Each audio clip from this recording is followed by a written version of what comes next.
할렐루야. 영원교회 원지천 목사입니다. 오늘 아침에도 말씀 한 절 묵상하겠습니다. 오늘 아침에는 구약 성경 예레미야서 1장 13절 보겠습니다. 여호와의 말씀이 내게 임하시니라. 이르시되 내가 무엇을 보느냐 대답하되 끓는 가마를 보나이다. 그 면이 북에서부터 기울어졌나이다. 여호와께서 내게 이르시되 재앙이 북방에서 일어나 이 땅의 모든 거민에게 임하리라. 나 여호와가 내가 북방 모든 나라의 족속을 부를 것인즉 그들이 와서 예루살렘 성문 어귀에 각기 자리를 정하고 그 사면 성벽과 유다 모든 성벽을 치리라. 우리가 나를 버리고 다른 신들이 분향하며 자기 손으로 만든 것에 절하였은즉 내가 나의 심판을 베풀어 그들의 모든 죄악을 징계하리라. 아멘. 까지 봤습니다. 예레미야 선지자는 그 유대 나라가 멸망하는 것을 예언한 선지자죠. 유다 나라의 그 죄악 때문에 하나님이 이 북방 쪽에 있는 바벨론 나라를 또 그 백성들을 예루살렘을 보내가지고 예루살렘을 진멸할 것을, 사람들을 대적해서 죽일 것을 선포한 예언한 선지자입니다. 그 말씀을 오늘 성경에서는 이렇게 비유로 이런 말씀을 하시죠. 예레미야 내가 뭘 보느냐? 예, 끓는 가마를 보나이다. 그런데 그 면이 북쪽에서부터 이렇게 기울어져서 남쪽으로 쏟아집니다. 하나님이 그걸 또 해석해 주셨어요. 어떻게 해석했냐면 내가 북방 모든 나라의 족속들을 불러서 예루살렘 성문 어귀에 자리를 정하고 그 사면 성벽과 유다 모든 성벽을 치리라. 이렇게 해석을 해주셨습니다. 근데 이런 예언을 하면은 듣는 유다 사람들은 기분이 안 좋죠. 야, 왜 하필은 그런 걸 예언하냐고. 잘 된다 그래야지. 장래에 소망이 있다 그래야지. 희망과 꿈이 있어야지. 그렇게 망하는 얘기를 하냐. 이렇게 이제 얘기를 합니다. 그러나 이제 살펴보면서, 한 나라가 망할 때는 망할 그 어떤 징조들, 조건들이 들어있죠. 전쟁으로 말미암아 전쟁에 져서 나라가 패망하기도 하고, 때로는 그 무서운 천재지변으로 인해서 나라가 이제 멸망하는 경우도 생기고, 또 무서운 전염병, 질병이 온 땅을 뒤엎어 가지고 전염병으로 백성들이 뭐 절반 이상 거의 다 전멸하는 경우가 생기기도 하죠. 그럼 백성들만 전멸하면 그게 아니잖아요. 누가 죽냐면은 그 전염병으로 본인들도 다 죽는 거예요. 그래서 이제 그 요세푸스 역사에 보면은 이런 것도 나오죠. 그래서 히스기야 왕 때 아수르 군사들이 그 예루살렘 침략했다가 하룻밤에 18만 5천 명이 다 죽임을 당하잖아요. 죽는데 그 죽음에 대해서 우리 성경에서는 여호와의 사자가 그 밤에 18만 5천 명을 쳐서 진멸했다고 이렇게 말씀을 하지만, 그 요세푸스 역사에서는 전염병으로 그 많은 군인이 한꺼번에 죽었다는 거거든요. 그 전염병이 확 돌면은 국민들만 죽는 게 아니고 군인들도 그 전염병 다 쓰러지면 전선이 다 비어버리잖아. 망하는 거죠. 그 다음에 또 부정부패, 무서운 거죠. 안에서 다 썩는 거죠. 안에서. 결국은 부정부패가 정부, 그 국가의 어떤 고위 관직자들이 부정부패하면은 그걸로 통해서 자기 이익만 챙기다가 망해요. 망하는 거죠. 그런 일들이 일어나는 거죠. 그렇다면은 이게 이제 예루살렘 이야기고 일반적인 국가의 그 어떤 그 한 나라의 멸망에 대한 얘기를 하면은 생각해 보는 거죠. 대한민국이 만약에 멸망당한다면은 뭘로 통해서 망할까? 대한민국 망한 이야기 들으면 기분 나쁘죠. 나도 대한민국 사람이니까.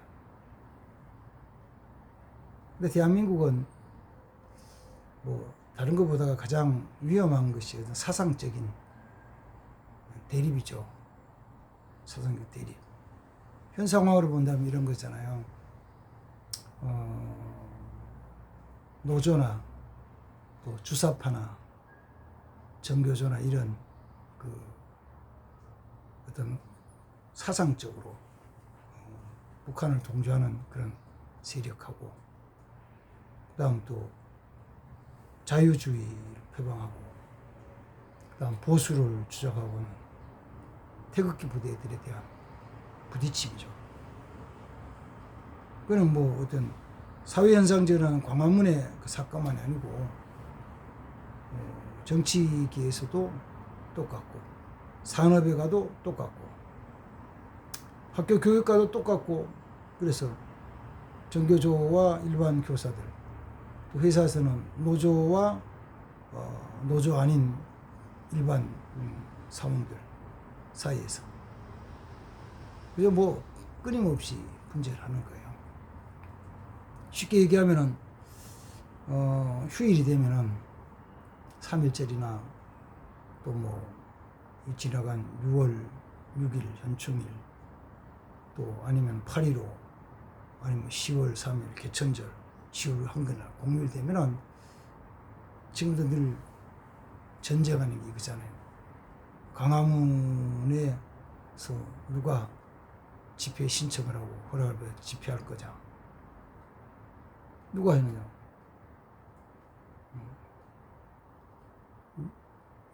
노조에서는, 민주노총에서는 자기들이 광화문 자리 빌려서 대정부 시위를 한다고, 집회를 하겠다고 그러고, 태극기 부대에서는 자기들이 애국운동한다고 하죠.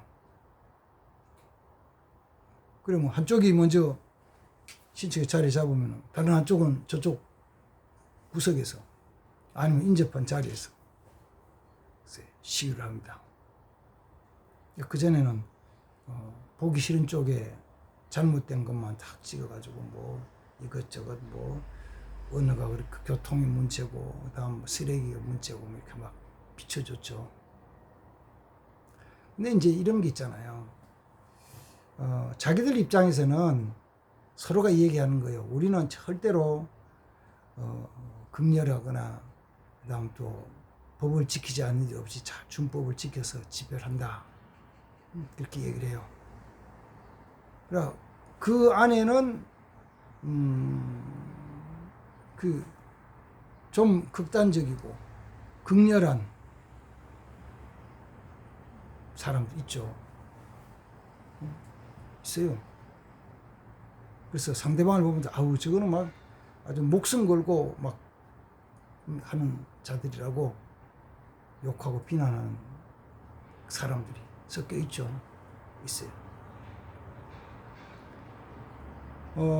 그들이 같이 같은 장소에서 집회를 하면서 하다 보면은 가끔은 부딪혀요. 몸싸움도 벌어지고, 몸싸움 벌어지거든요.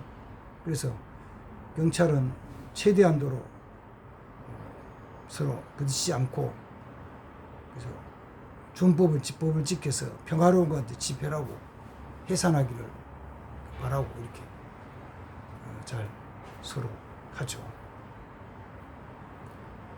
그러나 잘 모르지만 어느 때는 서로 부딪혀 몸싸움도 벌어지는 거예요. 근데 거기에 이제 중요한 게 뭐가 있냐면은 우리나라에 지금 원래는 경찰들 그다음 또 군인들 군복이 사회는 유통이 되면 안 되죠. 그래서 경찰 옷이 유통이 돼가지고 아무나 경찰복 입고 다니면 이러면 안 되잖아요. 군복을 아무나 막 입고 다니면 안 되잖아요. 군복은 다 벗어놓고 오고, 제대할 때 예비군복을 입잖아요. 근데 어느 사이 알지 못하게 대한민국 경찰 복장이 군인들의 군복이 북한으로 유출이 돼요. 그래서 북한에서도 대한민국 경찰 복장이 있고 군복이 있어요. 그걸 이제 그 집회하는 가운데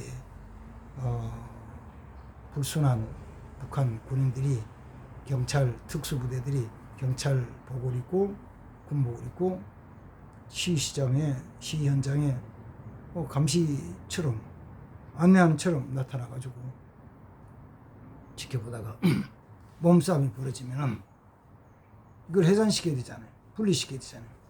그런 과정에서 과격하게 그 총을 발포하는 경우가 생길 수 있어요.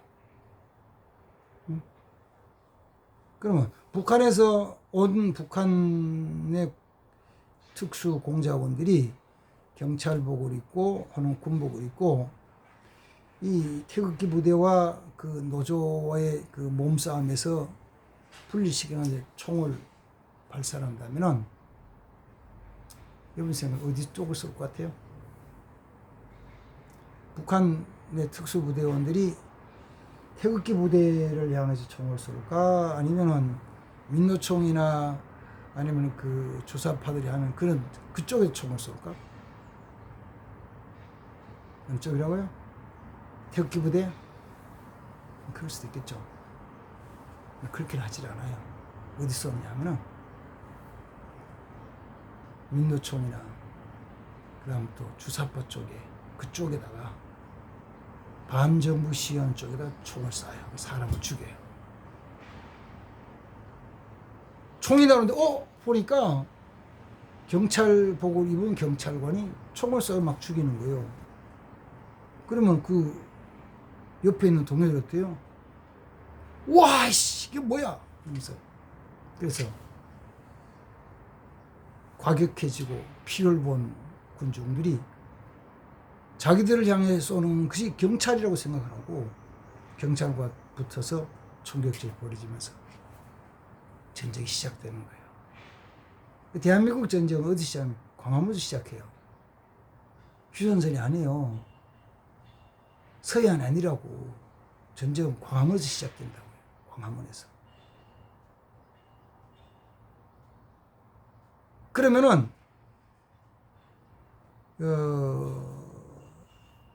민주당을 찍었던 1416만 명의 그 유권자들이 국민들이 전부 다는 아니지만 그 중에 적어도 아주 극렬하게 어쩌면은 아주 그냥 철저하게 종북 세력이고 주사파 세력인 사람들이 200만 이상도 볼 때 그 사람들이 가만히 있는 게 아니라 들고 일어나는 거죠.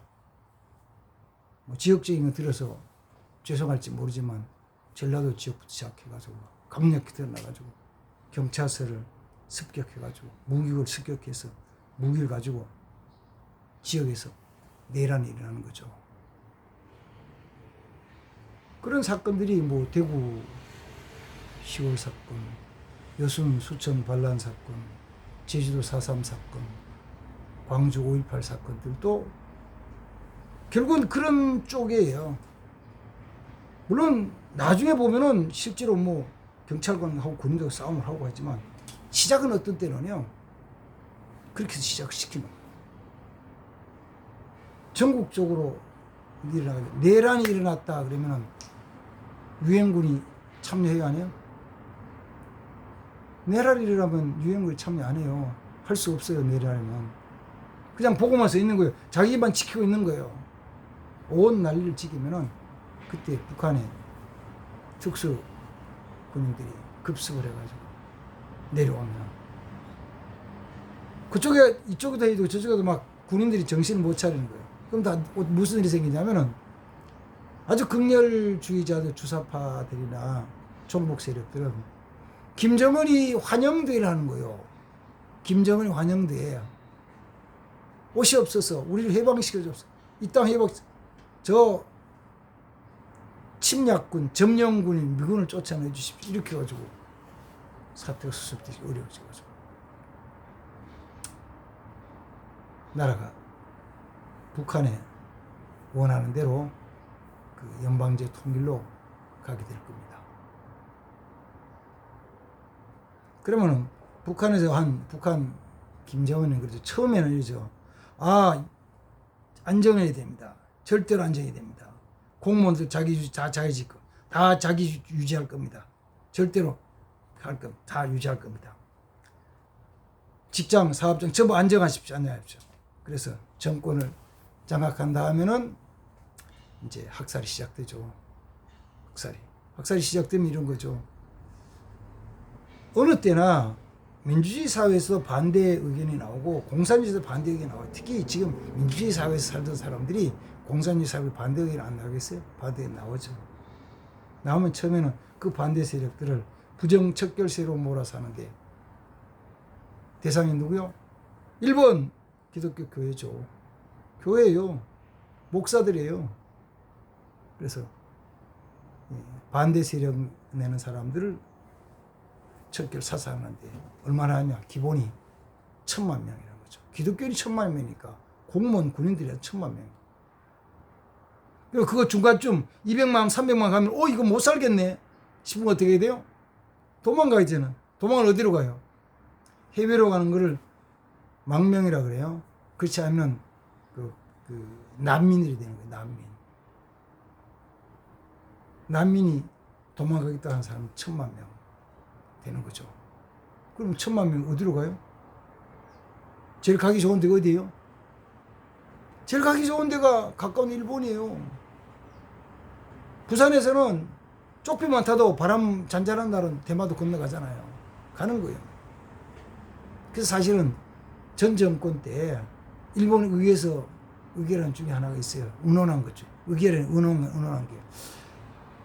대한민국이 저렇게 공산화 되려고 그러는데 만약에 돼가지고 대한민국 사람들 우리 땅에 난민들 오면 어떻게 할 거냐를 일본 의회가 의논한 적이 있어요. 그런 거예요. 우리는 다 뭐 어떻게 살았냐면은 그때는 최고의 영광의 상급, 최고의 상급인 순교의 자리에 들어갈 수 있어요. 언제? 믿음을 잘 지킬 때. 내가 믿음을 지킬 때요. 믿음을 안 지키면 안 되고. 공사는 협조하시고 나는 못합니다. 예수 믿는 사람입니다. 라면 그럼 죽여. 다르륵 죽일 때 협조하시. 예, 알았습니다. 쫓아가면 안 죽여. 이러니 기도해야 됩니다. 정말 나라를 기도해야 됩니다. 힘쓰게 기도해야 됩니다. 임종 하나님 지켜주시도록 그리고 믿음으로 살아야 됩니다. 말씀을 지켜야 됩니다. 이런 삶을 살기를 주님으로 축복합니다.